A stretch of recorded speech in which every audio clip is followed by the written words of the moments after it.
Welcome to the slop farm. Enjoy the video. In this video, I will explain how to make lotus bloom faster.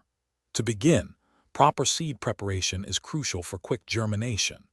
Gently scarify your hard lotus seeds by filing away the dark outer shell until you see the lighter, cream-colored layer underneath. Then, place these prepared seeds in a bowl of warm water, ideally between 70 and 90 degrees Fahrenheit. Remember to change the water daily to keep it clean and prevent bacterial growth. You should see sprouts emerge within 3 to 7 days, a truly exciting first step.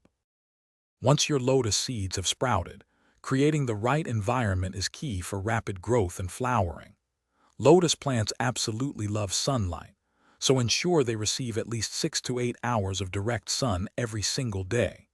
Choose a wide, shallow container, ideally at least 18 inches wide and 8 to 12 inches deep, with no drainage holes. Fill it with a heavy loam or clay soil. Avoid light potting mixes as they will simply float away in the water.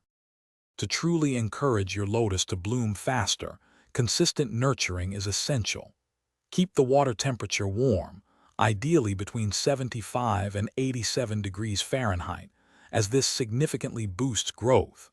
Once your lotus develops aerial leaves that stand above the water, begin fertilizing with aquatic plant tablets. Apply these every 2 to 3 weeks, but stop by late summer to prepare the plant for dormancy. Start with just a few inches of water above the soil, then slowly increase it to 2 to 6 inches as your plant matures. For a continuous display of beautiful lotus blooms, a little ongoing care goes a long way. Always remove faded flowers and any developing seed pods right away. This helps the plant focus its energy on producing more blossoms. Consider repotting your lotus tubers every 1 to 2 years in early spring, providing them with fresh, nutrient-rich soil. Finally, protect your precious plants from freezing temperatures during winter by bringing containers indoors or submerging them in deeper, unfrozen water. Thanks for watching. Consider subscribing if we helped you today.